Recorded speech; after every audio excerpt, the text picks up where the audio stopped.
This is the 10% Happier Podcast. I'm Dan Harris.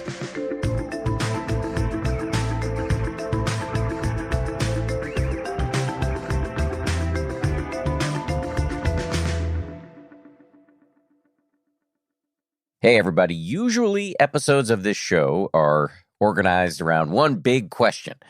Often it's one pain point, i.e., a common problem that people might have. Anxiety, depression, fighting too much with the people in your life, etc., etc. Sometimes, though, we book a guest who is just too interesting for one clear focus. Or, alternatively, I'm too undisciplined to pick a subject and stick with it. Whatever the case, my guest today is Jonathan Haidt, a renowned social psychologist from New York University's Stern School of Business. I've been following his work for years, and I had a lot of things I wanted to discuss with him, including why it can make you happier to see your own irrationality and hypocrisy, the value of interacting with ideas you do not like, how to navigate social media sanely, how to get ahead at work and stay happy in the process, the upside of striving, the wisdom of the Stoics, and more. A little bit more about Jonathan. He has written many books, including The Happiness Hypothesis, Finding Modern Truth in Ancient Wisdom, The Righteous Mind, Why Good People Are Divided by Politics and Religion, and The Coddling of the American Mind, How Good Intentions and Bad Ideas Are Setting Up a Generation for Failure. Since 2018, Jonathan has also been studying the contributions of social media to the decline of teen mental health and the rise of political dysfunction. He wrote a super viral article about that in The Atlantic not long ago, so we talk about that as well. And here's a little bit more on what we cover in the interview. We talk about Haidt's elephant and rider metaphor to explain how our minds operate. The rider is our conscious mind, the kind of CEO mind of executive function. The elephant is our unconscious, which is mostly in control. How to use different techniques from hypnosis to Buddhist and Stoic practices to tame said elephant. Why we evolved to be hypocrites and how admitting our flaws can actually help us come out ahead. Buddhism as a counterpoint to our success-oriented culture, and the deleterious effects of social media on democracy and young people's mental health. Just to say, some people might find Jonathan Haidt's views to be challenging, but that is part of the point. If you want to be smarter and stronger, you need to learn to engage with ideas you disagree with. Coming up on Wednesday, we're going to hear from a colleague and frequent friendly sparring partner of Jonathan Haidt's, who will take a bit of a different tack. Her name is Professor Dolly Chugg. She's been on this show before. So if you consume these episodes as a pair, that might be a nice way to make it all go down easy. One other note before we dive in here, just a quick heads up that this conversation includes mentions of self-harm and suicide. Jonathan Haidt, welcome to the show. Thank you so much, Dan. I'm a longtime fan, so it's great to finally have you on. There are so many places I could start, but let me just start here. In much of your work, there's a metaphor that you use that appears to have a lot of importance, and it's the elephant and the rider. Can you tell us what that metaphor is all about and why it's so important to you? So it came about as I was writing my first book, The Happiness Hypothesis. And I was teaching Psych 101 at the time at the University of Virginia. And I was trying to explain all of psychology in 24 lectures. And so I found that if I used metaphors, my students would understand it a lot better. And a major theme in psychology is dual process theories, that our brains are doing multiple things at the same time. And in some ways, the brain is more like a committee that doesn't necessarily get along very well with each other. And so I was looking for a metaphor. And the most common metaphor that a lot of cultures have used is a horse and rider.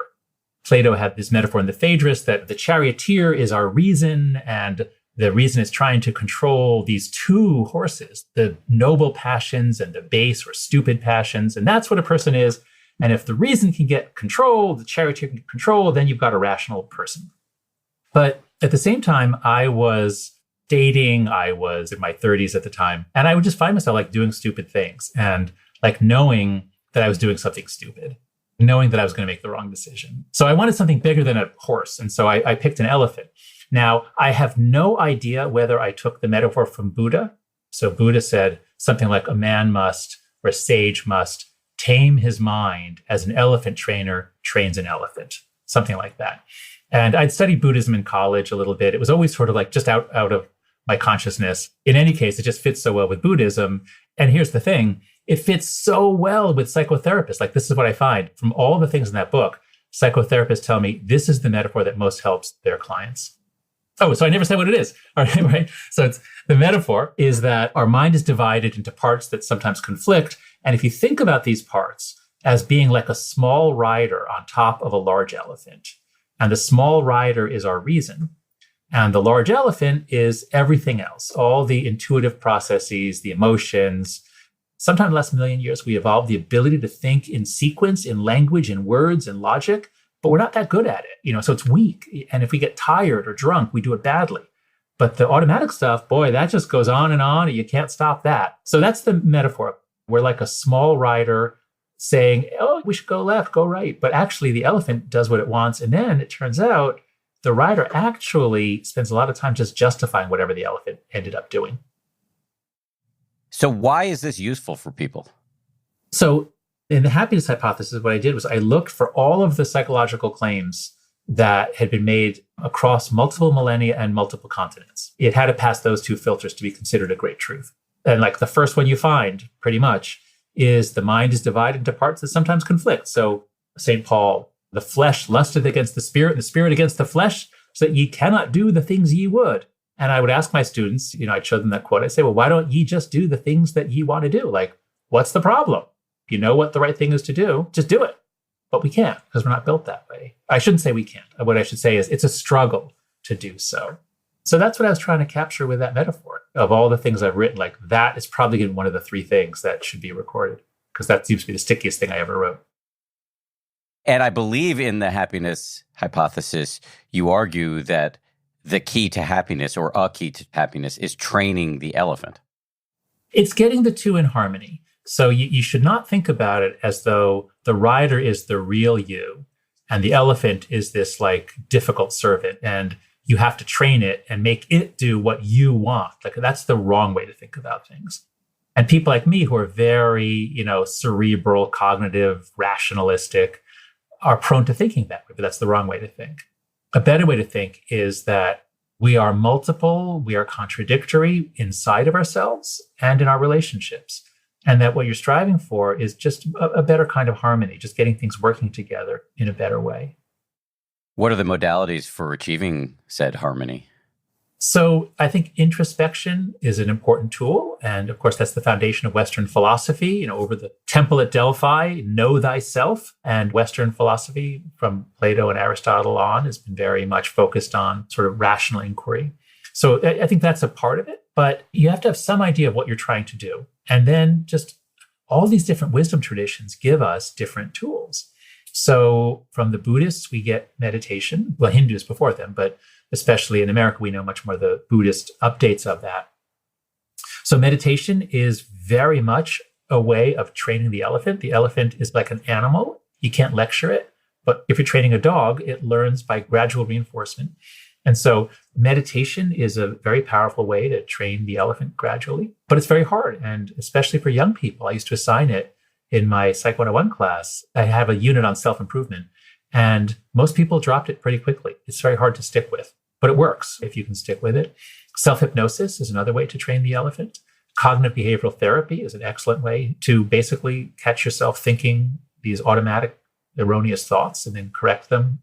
So there are a lot of psychological techniques, and a lot of the most powerful ones were actually discovered by either the Buddhists or the Stoics. And the Stoics are my new favorites because I think they really help you deal with the insanity of life in our country today. What specifically sticks out to you from the Stoics? We have the word Stoic, and many people think to be Stoic is like, well, you're being burned at the stake, but you don't scream or cry. You're tough. You don't show emotion. But that's not what the Stoics were about. What the Stoics were about was not letting the world trigger you, as it were, not letting the world set your negative emotions. A mature person has control of their perceptions. They see the world correctly. They don't let their mind run away. So one of the most important quotes, Epictetus, it is not things that disturb us, but our appraisals of them. So just anything you're hoping for, you don't get. And instead of instantly going down a path of, damn it, and why did I do that? Or why did they? You just reappraise things and where you are, and you set yourself on a better course.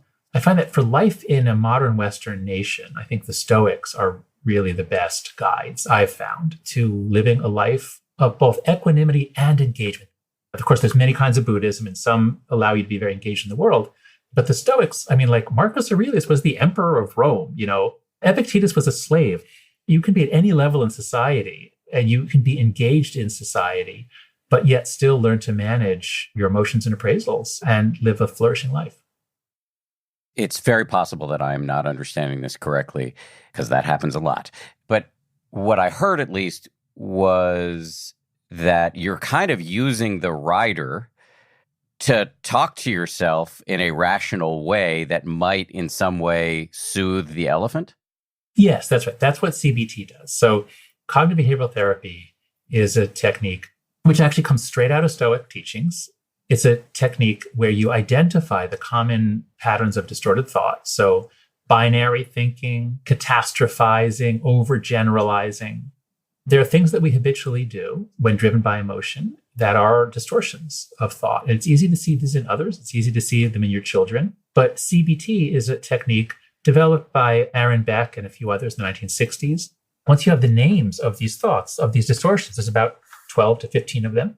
And once you have the names of them, you can label them very quickly. When you see yourself catastrophizing over some little thing and you think, oh, all these terrible things are going to happen, even though they never have before. So just being able to label it, and you can kind of laugh at yourself. And I got a greater interest in this from my friend Greg Lukianoff, my co-author on The Coddling the American Mind, because Greg is prone to depression, and he had a very serious one in 2007 and learned CBT afterwards. So that's kind of how I got into CBT in my 50s, I guess it was.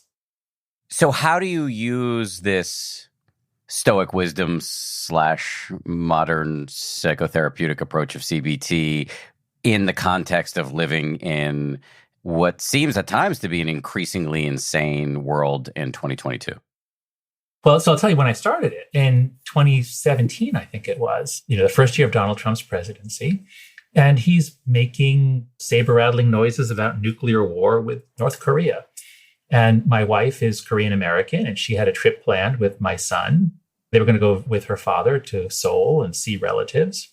And at the same time, I'm thinking, oh my God, I think Trump actually wants to nuke North Korea. And I literally started reading up on prepping for, what should we have in iodine tablets? We live in New York City, and if Kim Jong-un could send a missile to New York, he'd do it.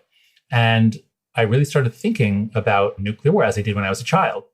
And I forget what triggered it, but I just thought I need to not just jump into my email first thing in the morning. I need to set my mind. I didn't know it at the time, but that's actually one of the major Stoic practices, is just a morning routine and an evening routine. Read great thinkers, read meditations on life, start your day off with the proper mental frame and end it with the proper mental frame. So I started reading Marcus Aurelius. But actually, maybe you can tell me, first of all, how often have you talked about the Stoics on your show? Exactly one time prior to this. Oh my goodness. Okay, good. So listeners of your show, this won't just be a 17th repeat. But if your show is called 10% Happier, then I think you should be devoting at least 10% of your shows to the Stoics. That would be my advice. Okay. In fact, you know what? Hold on a second. I have something for you. Okay. So as I read the Stoics, I find that actually the Stoics warned us about social media. They basically understood human nature, human cognition, and human relationships so well that they have all these amazing quotes. So here's from Marcus Aurelius. The things you think about determine the quality of your mind. Your soul takes on the color of your thoughts. Color it with a run of thoughts like these. Anywhere you can lead your life, you can lead a good one. Okay, so whatever you sort of immerse yourself in, that's what your mind becomes. So why would you spend any time on Twitter? It just doesn't make any sense. You're just putting your head in the gutter and you're going to end up with a gutter mind. Here's an even more incredible one from Epictetus. He says, if your body was turned over to just anyone, you would doubtless take exception. Why aren't you ashamed that you've made your mind vulnerable to anyone who happens to criticize you, so that it automatically becomes confused and upset? And once again, that's social media, and in particular, Twitter. Why would you put yourself in a place where total strangers who are using a fake name, who you have no history with, who don't matter, get to say terrible things about you, and that can throw you off?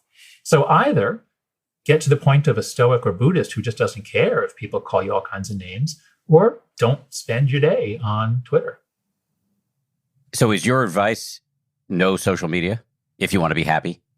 No, it depends what you do for a living. I mean, so, I'm a professor and a writer and I follow politics. So there are advantages to checking in with Twitter now and then. It is an incredible tool to find things to read, to see what's going on. And because I'm writing about it, I have to actually have some sense of what's going on. But it really did kind of drive me crazy a couple of years ago. It really did throw me for a spin. And that's also related to, why I've gotten into the Stoics later. So social media can be a tool that you use. And I think LinkedIn is a good example. LinkedIn people use because it's useful. Very few people are addicted to it. It doesn't take over their lives. There are very few people who regret that they're on LinkedIn. Whereas Twitter, Instagram, TikTok's a little different because it's mostly about creativity and humor and dancing, but there are now pockets of it that are really much more toxic than anything else out there. So I think it depends on who you are. It depends on what you do for a living, because there are some uses. And to the extent that you can use it as a tool to advance your ends, it can be quite useful. But the subset that are based on a business model where you are generating content for the platform, you're not the customer, the advertisers are the customers, and you are the product that is bringing other people on to be eyeballs for the customers. That business model tends to try to hook people. So I do think that no one under 16 should be on any form of social media where they post and wait for people to comment. That I think, and I've got a lot of evidence on this, social media, particularly Instagram, I do believe is the major cause, or at least half of the cause of the teen mental health crisis. But for adults, I'm reluctant to tell adults what to do other than just be careful. You wrote a piece in The Atlantic recently that went massively viral. I read it. It was fantastic. And it is now the basis for a book you're working on. And my hope is to have you back on to talk about it in a full way at that time. But since we're on the subject of social media, I do want to bring this up. Your article, if memory serves, really talked about the pernicious impact of social media on the functioning of democracy and as an itching powder on our divisions. And to bring this full circle, it really reminds me of the elephant and rider metaphor, which you use not only in the happiness hypothesis, but also in The Righteous Mind, a book you wrote about why good people are divided by politics and religion. And so given that many, if not all of us, will have spent time feeling hatred for the other tribe while glancing at our social media, I wonder if you could talk about the utility of the elephant and rider metaphor in this zone. Yeah. Okay, so let's start with the main idea of the Atlantic article. I've been a professor since 1995, and I love being a professor. I love universities. I love students. But all of a sudden, something weird, just something changed in the fabric of the social universe in 2014, and it hit campus first. This weird new morality, students claiming that they were being harmed by words and organizing to prosecute people because they used a word or they said something or they didn't say something. So we couldn't understand what was happening. And there were demands for safe spaces, trigger warnings, microaggressions. It came out of nowhere in 2014. It wasn't there in 2012. And then weird stuff started happening, not just on universities, then it spread to many other institutions, journalism, the arts, politics. So our politics is now really weird in ways that I was struggling to understand. I've been struggling since 2014 to understand it. And I've just been thinking of the Babel story. We're divided. And when I went back and reread the actual text, it's just a very short little story in Genesis.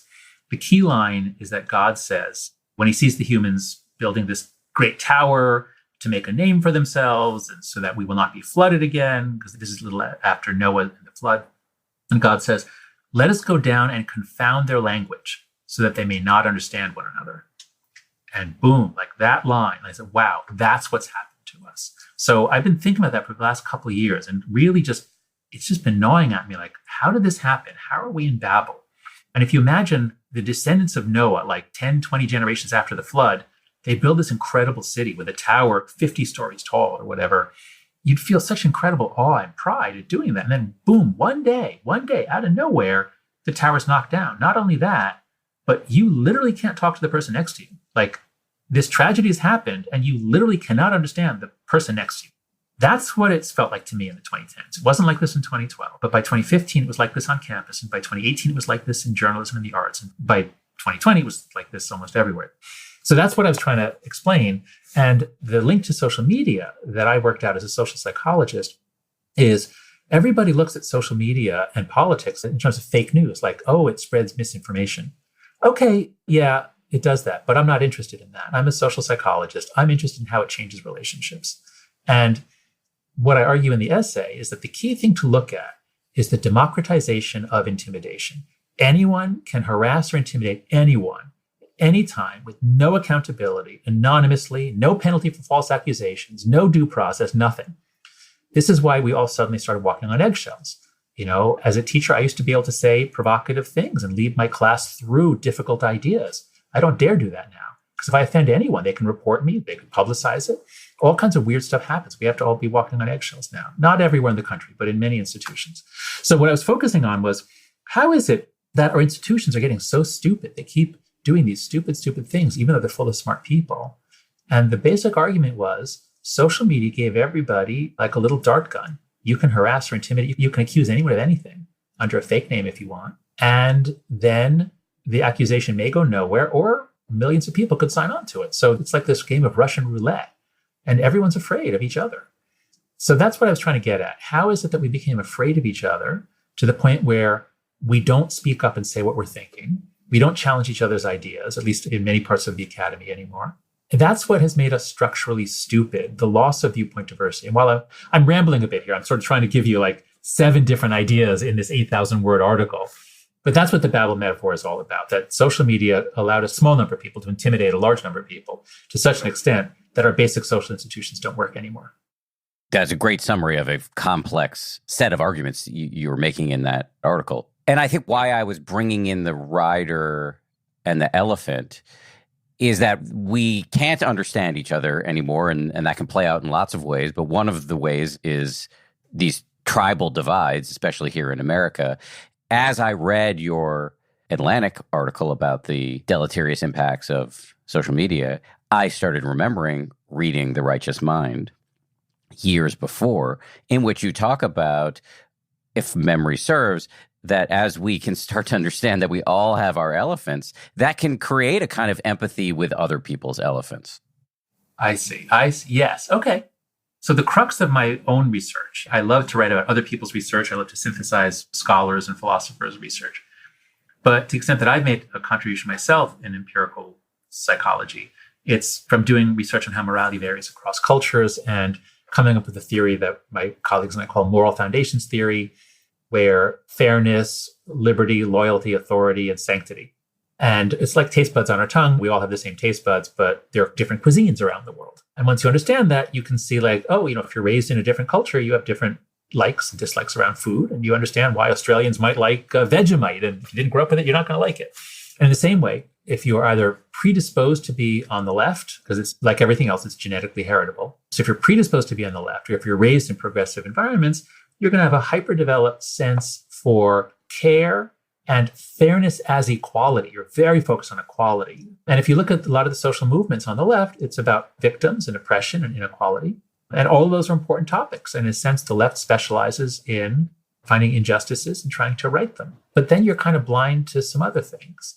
And if you're on the right, if you have a temperament that's predisposed to be conservative, and that's heritable, and you can tell if someone's going to be conservative because if their room is very neat and they've always been very neat and organized, and they're on time to meetings, they're more likely than average to end up on the right. And they value tradition and they value order, and they have the same taste buds. They certainly can understand care and quality, but they think of fairness more as proportionality. You do the crime, you should do the time. You should clean up after yourself. You should have personal responsibility. You should be loyal to your groups. You should respect legitimate authority. You should treat your body as a temple, not as a playground. So these are a whole range of moral intuitions. And what I came to see, working in India originally, but then working across the political divide in America, is that there's a real complementarity between right and left. If you have a progressive impulse and a conservative impulse in a society, then you actually get the best policy, you get the best outcomes. Now, unfortunately, what's happened, and here maybe I can swing around to your question, which is really about empathy, is in a country in which we used to have an active center left, and they are still the dominant force in the Democratic Party, and we used to have an active center right, and they are no longer the force in the Republican Party. What social media has done is it has hyper-empowered the extremes, but in an unusual way. If we look at the parties, the Republican Party has become the structurally stupid party because they turned on their moderates. They've kicked them all out. They've persecuted them. They've harassed them, death threats. So most of the moderates are gone from the Republican Party, especially at the congressional level. The Democrats, that's not true. And so people on the left just point to this. They say, look what Donald Trump did. Look what the Senate Republicans did. They're insane. They're terrible. They're evil. We can't have a democracy. And they're right. They're right about all of that. But they can't understand. They can't do the reversal, which is to say, well, what if you were on the right? What would you see? And if you're on the right, what you see is not that the Democratic Party is insane or structurally stupid. What you see is that the cultural left has undergone a similar transformation into structural stupidity. You see that in universities, people are afraid to speak up and challenge the dominant view. You see that in any progressive organization, people are so afraid to dissent on anything. And so if you're on the right, you have every day you have 50 examples in your inbox of incredible structural stupidity on the left. So my argument is most people are reasonable. Having a balance between center left, center right is a good thing. Both sides have experienced a super empowerment of their furthest wings, but in an asymmetric way that makes it hard to see both sides. But if you can see both sides, then suddenly you realize, whoa, it's not that they're the enemy. It's that the whole system is so messed up that our democracy is going to collapse. Our democracy cannot survive this way. If we keep going the way we're going, we don't have very long to live. And by live, I don't mean we're going to physically die. I just mean to live as a democratic republic of the sort that our founders gave us and of the sort we thought we had. So I don't want to be too apocalyptic, but maybe it would help to share that I basically never get angry. I actually just try to understand what the hell's going on. And that gives me, I think, some empathy for everybody. Is that luck of the genetic draw for you, or is that a skill that the rest of us can cultivate? By disposition, I'm a center-left kind of person. I've always voted for Democrats. So I think anyone sort of with a temperament that's sort of center-left to center-right can do this. What happened to me was I set out to write The Righteous Mind originally to help the Democrats stop losing. This was after George W. Bush had won twice when I thought he shouldn't have. And so I forced myself to be exposed to conservative ideas and writings. I read National Review and I discovered, hey, actually, there are a lot of good ideas there, especially if you read the best people. And I found as a social scientist, like, wow, I'm a much better social scientist if I actually listen to multiple sides of a policy issue. So as a researcher and a social scientist, it took me years to do this, which means that an average person who isn't doing this for a living, it might be hard. But I've taught a lot of courses and I've worked with a lot of students. In the space of one semester, like they really get it. It actually doesn't take that long to understand that your fellow countrymen see things differently than you. Because so many of us are good at doing this for other cultures. We can be very tolerant of other cultures. Why can't we be tolerant of our neighbors? And it turns out with just a little work, you can. And so, yeah, I guess, okay, everybody should go out and just read The Righteous Mind. That actually may be enough. And then the other thing is go to openmindplatform.org. It's a program that Caroline Mell and I created to actually teach people to do this and to understand the psychology of why it's hard to do it, but to use some psychological techniques to be better at it.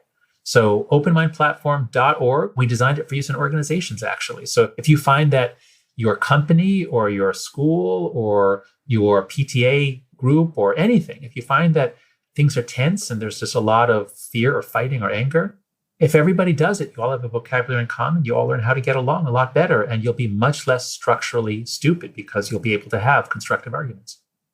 I wonder if one of the keys here is something you said earlier, which is that we're pretty good at seeing irrationality and hypocrisy in others, but not so good at seeing our own elephants.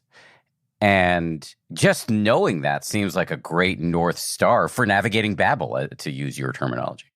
Well, it's a starting point. I mean, basically, what you just said is literally chapter 4 of the happiness hypothesis. If you collect quotations from around the world, you find a lot of this form. So here's the familiar one. Why do you see the speck in your neighbor's eye, but you do not notice the log in your own eye? So yes, we're really good at finding flaws in other people, and we're really good at defending ourselves from charges that we're the same. Here's a similar quote from Buddha. It's easy to see the faults of others, but difficult to see one's own faults. One shows the faults of others like chaff winnowed in the wind, but one conceals one's own faults as a cunning gambler conceals his dice. So wise people in every human society that has writing are on to exactly what you just said, that we're hypocrites. And in the chapter, I go through why we evolved to be hypocrites. So we evolved to try to win the game of social reputation and prestige. And so we're always trying to make ourselves look good. But here's the paradoxical effect. If you admit your flaws and you're honest about it, you actually, in the long run, tend to come out ahead. So yeah, understanding that we're all hypocrites. We're all struggling to figure out what's true. It's very difficult to figure out what's true. And I think it's much harder now than it was 10 years ago. So yeah, a little bit of humility about how hard it is to know reality and how hard it is to even know yourself. So yeah, I think that does help. Coming up, Jonathan Haidt on how we can be happier in our work lives, a defense of striving, which is often denigrated in the meditation world, and the power of having an accountability partner when you're trying to change your habits. That's coming up after this.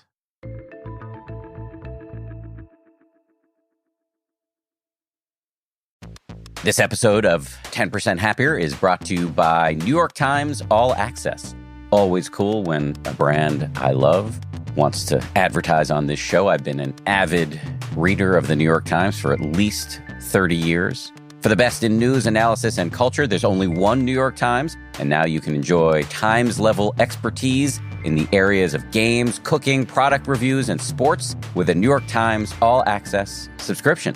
In addition to original reporting from journalists across the world, you can unwind with Spelling Bee, Wordle, the crossword, and more. Enjoy delicious recipes and daily inspiration from cooking experts. Explore independent reviews for thousands of products in Wirecutter and discover in-depth, personalized sports journalism from The Athletic. New York Times All Access, everything the Times offers, all in one subscription. To subscribe, go to nytimes.com/all access. When you hear the word kombucha, you probably think that's supposed to be good for me, isn't it? And it is. But did you know that most kombuchas have something like 5 tablespoons of added sugar? However, hum kombucha has 0 sugar, low sugar, and no sugar added options, so you always know what you're getting. And it's absurdly tasty. The good folks from Hum recently sent me a case of the stuff, and I and many members of my family tried it, and it was very, very delicious. We sipped everything from strawberry lemonade to peach tea to blueberry mint. If you want to check it out, go to humkombucha.com and get 25% off a 6 or 8-pack to try it out. That's hum with 2 M's, kombucha.com, and use the code HAPPIER to get a deal and sip for yourself.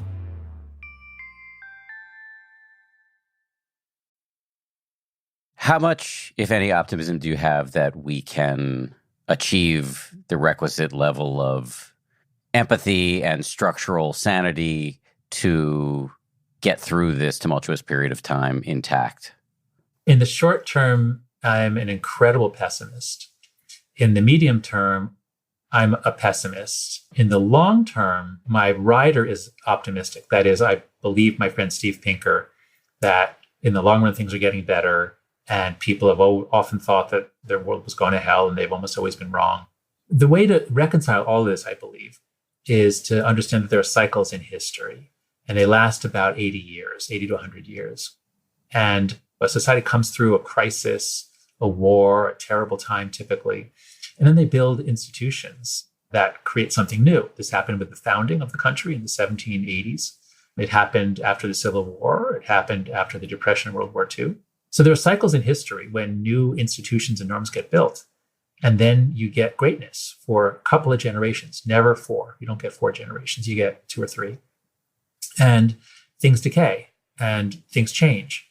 And the institutions that were built after the Second World War worked great for a little while, but we can't just keep slowly updating them. There are many theories out there that talk about how every 80 to 100 years, things really break, you get a crisis.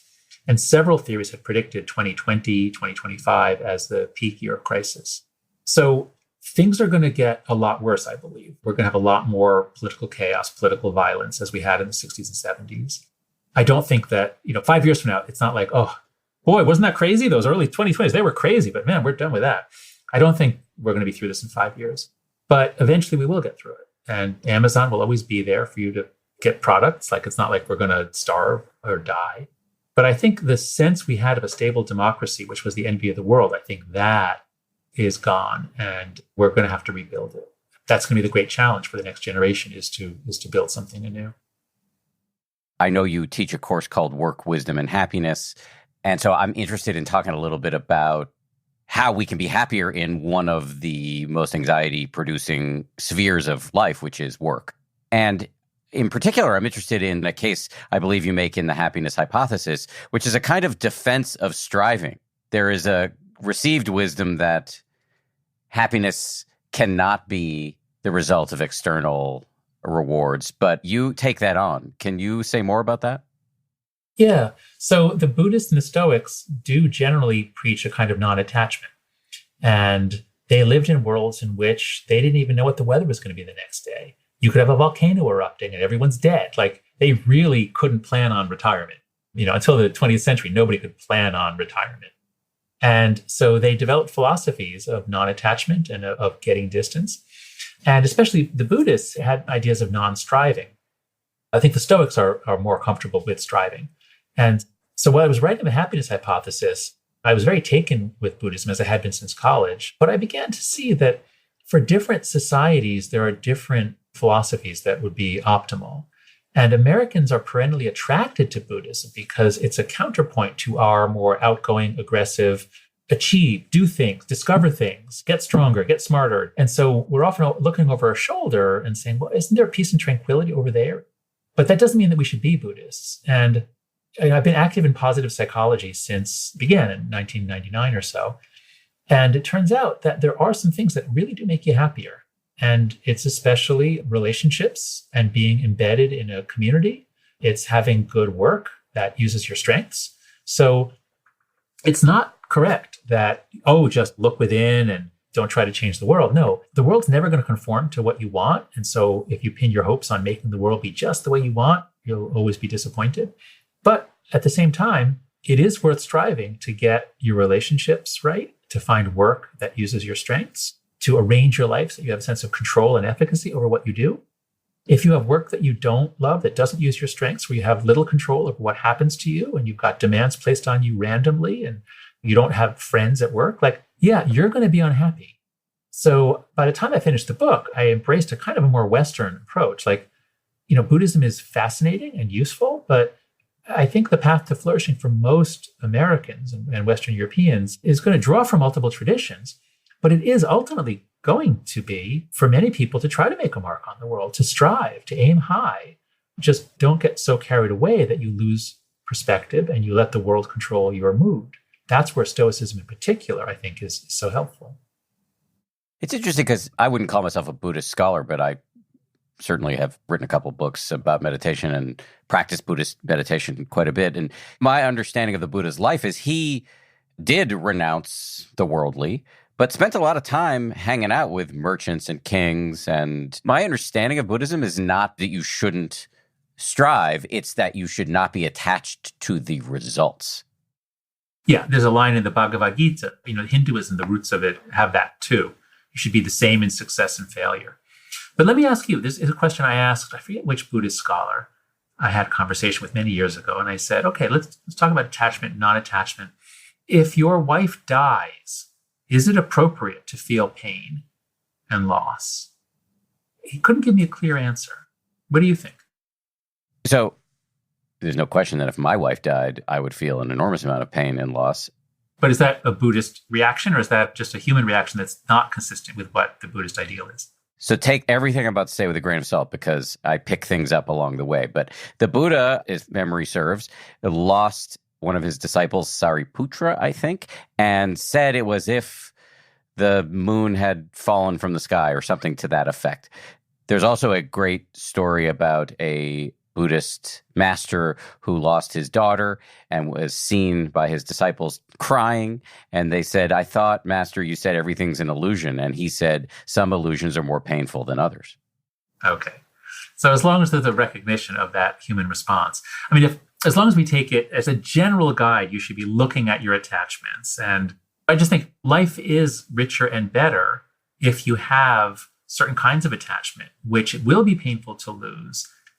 But you can either deal with the grief in ways that resolve it quickly or not. If there are any Buddhist scholars listening to us, they're probably pulling their hair out. No, they're not getting upset. They're actually very tranquil about this. But so yeah, we should probably move on away from Buddhist scholarship. It's interesting on this issue of striving, though. I had a conversation just yesterday with a longtime friend who had a massive positive development in his work life. which resulted in a huge financial windfall. I mean, mind-bending financial windfall. And he said he was no happier the moment that happened than the moment preceding it. And in fact, was perhaps more anxious. And so I relate that to you in light of everything we've just discussed to see what it brings up for you. So yeah, that's exactly it, is how closely do you want to hitch your moods to what happens in life? And one school is go for it, embrace life, grab it all, experience everything. Another is no, get some distance, step back, be almost indifferent to what happens. And then a third is, how about let's try to maximize the good stuff and minimize the bad stuff?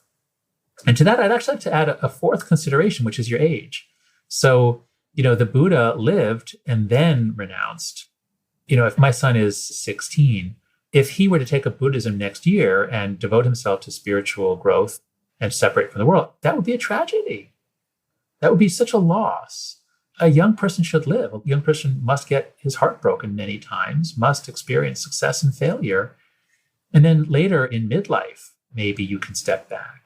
I was a philosophy major undergrad, so, the unexamined life is not worth living, as Socrates said. But the unlived life is not worth examining. That's what I came to in the happiness hypothesis. It was a kind of a Western vision of life, but just tempered by the psychological understandings of the Buddhists and Stoics. I think that's the best way to live a life in the West. Again, many people, many lives. I'm a John Stuart Mill liberal. We want a society that makes maximum room for people to construct lives that they want. But actually, you know what? If I could get back to a thread that we had a moment ago, which we didn't really pick up on enough, was this course that I'm teaching at Stern. I teach it at the business school, NYU Stern. And I teach a course, I've taught it since 2014, called Work, Wisdom, and Happiness. But I've actually retooled it in the last year. The theme of the course now is smarter, stronger, happier. And the idea is this. It's actually sort of smarter, stronger, more socially skilled, happier. So far, it's just been for MBA students. They've been out in the world a few years. They're coming back to school. And the idea is, let's start with stronger. How do you get stronger? And the key idea there is anti-fragility. This is the opening chapter of The Coddling of the American Mind. Our immune systems are anti-fragile. If you protect them from dirt and germs, then you weaken them. They have to have exposure in order to get strong. Children are the same way. If we protect our kids from negative experiences, from teasing, from minor injuries, then they don't learn how to deal with people or how to deal with the world. So we're all anti-fragile. And Gen Z, people born 1996 and later, have been so overprotected in all the English-speaking countries. It's the same thing in Canada and Britain as it is in America. And so I talk with the students about how we're anti-fragile, how you have to take risks. You have to put yourself out there because that's how you learn. That's how you grow the most. And once we understand growth, how do you get stronger? Well, now we look at how do you get smarter? We naturally look for evidence that we're right. But if you look for evidence that you're wrong, you'll get smarter a lot faster. If you read things that are contrary to your view, if you're on the left, read the smartest people on the right, vice versa. You'll actually get smarter really quickly. And what I find is I read a lot of different things, and I find that if I seek out people who disagree, my work gets better faster than if I seek out people who agree. So once you understand how to get stronger, now apply it to getting smarter.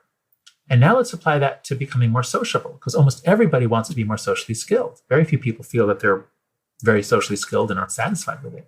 Most people don't feel they have enough close friends, especially young people. They're very isolated. So how do you become more socially skilled? And again, you have to take risks. You have to put yourself out there. You have to deal with a lot of rejection, and that will make you stronger. And then the conclusion of the class is, if you can make yourself stronger, smarter, and more socially skilled, then you will be more successful at work. And again, this is an MBA course. We're focused on work. You will be more successful at work. And if you're all those things, including successful at work, you will be happier. So yeah, that's what I've been working on in my teaching over the last year. What are the practices that you prescribe to your students in this course? So I assign the 5-minute journal. If you just look it up, 5-minute journal, I forget the website name. The physical book is very nice. And it just sort of guides you through a morning routine or an evening routine. So that's the first thing. And about half the students end up really liking it and continuing it. Half of them drop it. I don't force them to stick with any habit, but I make them try a few habits over the course of this very short course. It's just 6 weeks long. Then I have them read the opening chapter or two of Atomic Habits, which is all about, it's a very behaviorist view of self-change. And you have to set up reinforcements and small steps. And I have them identify by the end of the first class, what is the change you want to make in yourself? And how are you going to do it? And that's what the final paper is about. What did you do? How did you pick this? How did it go? And I don't grade them on whether they were successful. I grade them on whether they write a good psychology paper where they reflected on who they are, on what we know about self-change, and they picked some methods. It turns out one really powerful practice was having an accountability partner. So they used to each be on their own to do this. But it turns out if you pair them up in the class, and I'm experimenting with whether it should be a friend or a stranger, someone they don't know, but you pair them up with someone. And my suggestion is we meet on Monday nights every week. How about on Thursdays you check in? Now you can adjust that, but on Thursdays you check in. It can be just by text. How's it going? Did you do the thing you said you were going to do? So you have to be accountable to someone midweek. That seems to speed up their progress. Otherwise, it's too easy to make excuses. The rider comes up with, the elephant doesn't want to do it. He doesn't want to get up early in the morning and go running, or he doesn't want to put himself out there and take risks. And the rider makes excuses for him. But if you have to face an accountability partner who's going to ask you, so did you do the thing that you promised me you would do? So we use all the tricks that we can think of, the psychological tricks and the social tricks, to help the rider and the elephant work together, ultimately change the elephant is really what it's about.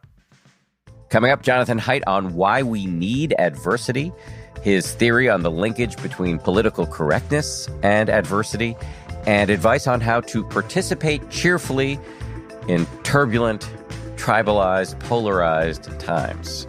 After this.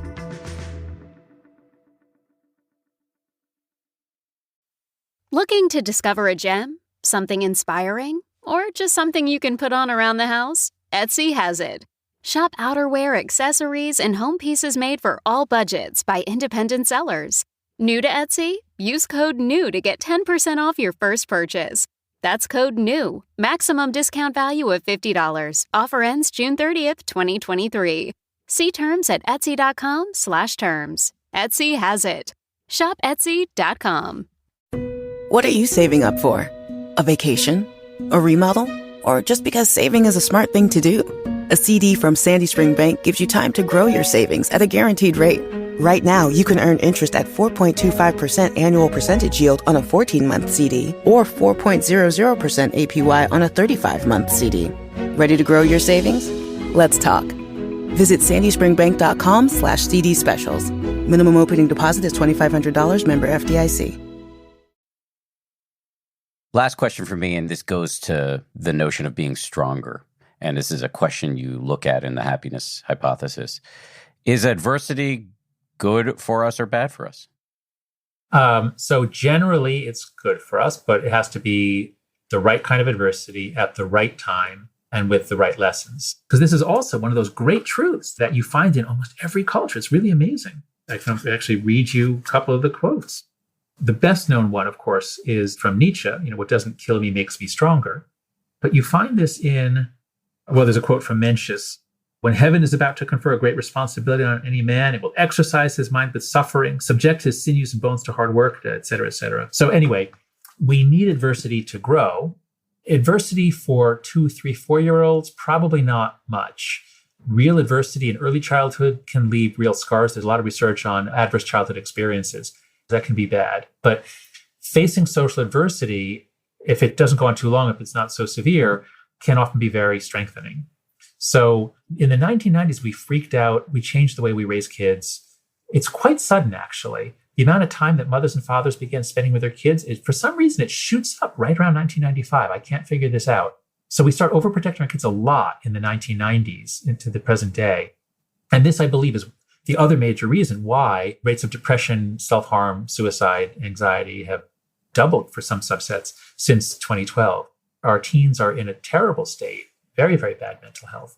And I believe it's because we've vastly overprotected them, deprived them of normal adversity, while at the same time putting them on social media or giving them phones that they then, beginning around 2012, they all got on social media. And boom, within a year, the rate of depression is up 50% within a year, 2 years, 2012 to 2014, 2015.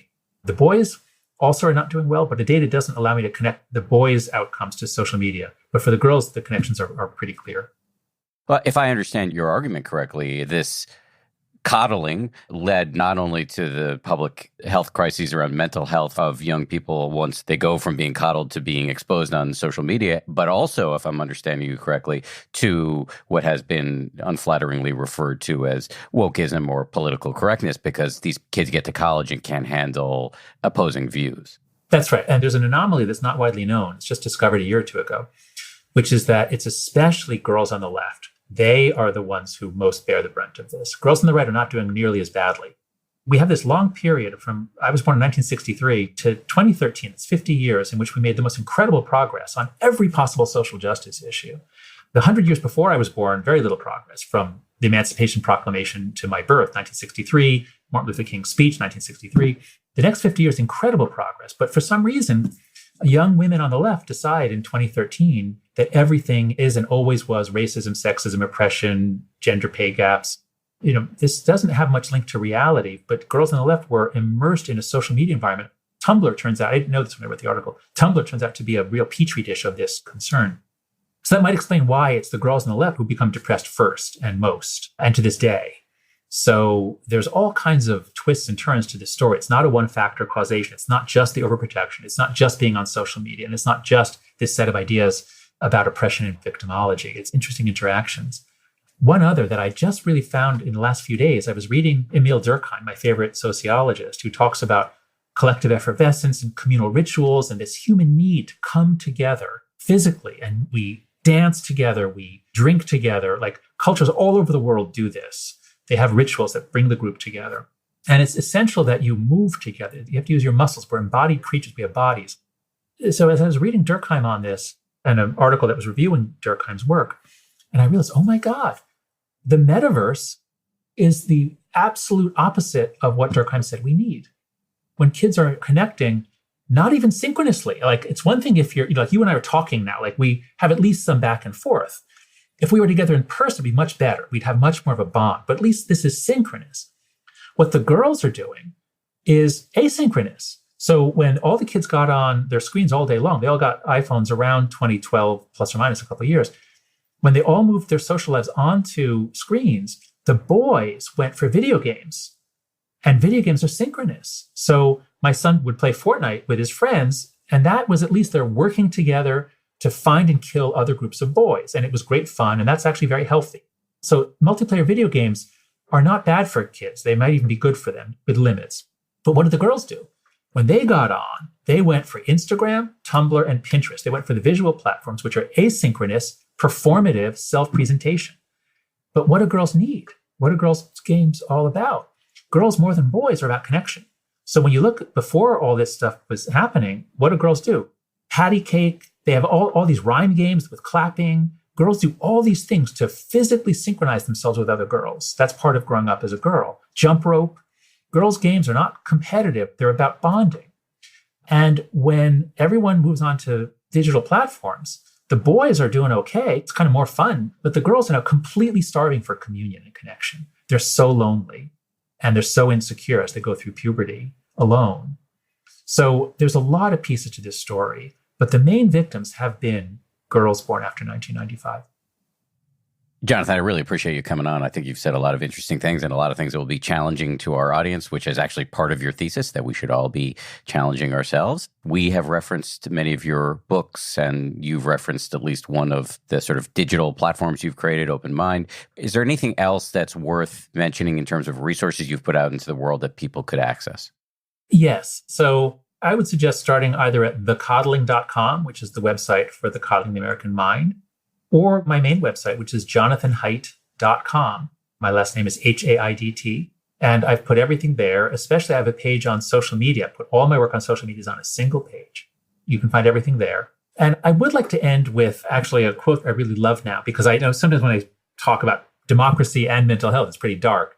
But there's this quote I found from Joseph Campbell I hope I can end with here. So Joseph Campbell studied mythology in the late 20th century. He was the world's greatest expert on myth, and he wrote a book called The Hero with a Thousand Faces, and he looked at hero stories from around the world.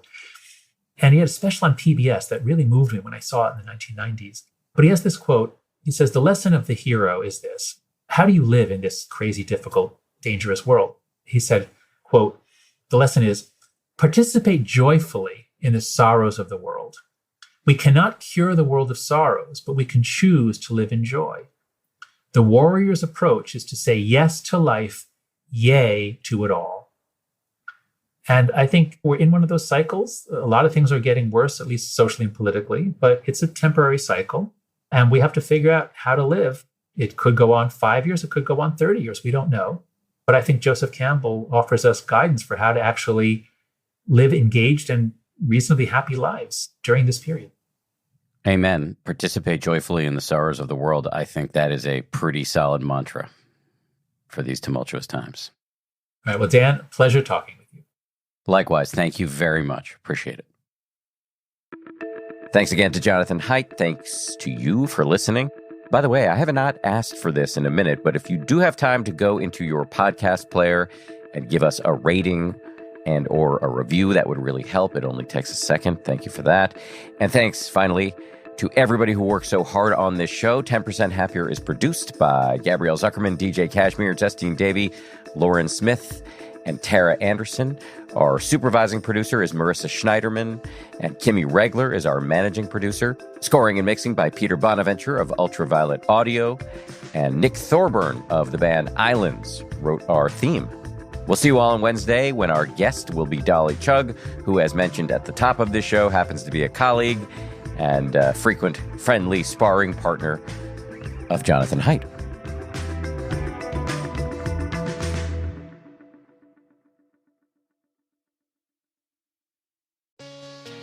Hey, Prime members.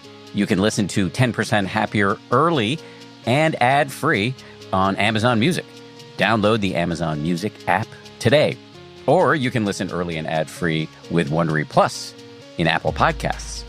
Before you go, do us a solid and tell us all about yourself by completing a short survey at Wondery.com/survey. Life is short, and it's full of a lot of interesting questions. What does happiness really mean? How do I get the most out of my time here on Earth? And what really is the best cereal? These are the questions I seek to resolve on my weekly podcast, Life is Short with Justin Long. If you're looking for the answer to deep philosophical questions like what is the meaning of life, I can't really help you. But I do believe that we really enrich our experience here by learning from others. And that's why in each episode, I like to talk with actors, musicians, artists, scientists, and many more types of people about how they get the most out of life. We explore how they felt during the highs and sometimes more importantly, the lows of their careers. We discuss how they've been able to stay happy during some of the harder times. But if I'm being honest, it's mostly just fun chats between friends about the important stuff. Like if you had a sandwich named after you, what would be on it? Follow Life is Short wherever you get your podcasts. You can also listen ad-free on the Amazon Music or Wondery app. Aaron Burr, the founding father who fought valiantly in the Revolution, would later become the highest-ranking American official ever charged with treason. American History Tellers is a podcast from Wondery that explores the events and people who shaped our collective history. Their newest season looks at the insurrection of Aaron Burr. Nearly 200 years after his death, Aaron Burr's legacy remains hotly debated by historians. After all, he was a hero of the Revolutionary War, served as a United States senator and even vice president. However, Burr had his fair share of controversy, killing Alexander Hamilton in a duel, for example, and also conspiring to take America's Western Front as his own, to rule over like an emperor. On American History Tellers, you will learn more about Burr's desperate power grab, how it was thwarted by President Thomas Jefferson, and how our fledgling democracy endured its first great stress test. I didn't actually know about the whole Western Front thing until I was reading this promo, so I got to listen to this show. Follow American History Tellers wherever you get your podcasts. You can listen ad-free on the Amazon Music or Wondery app.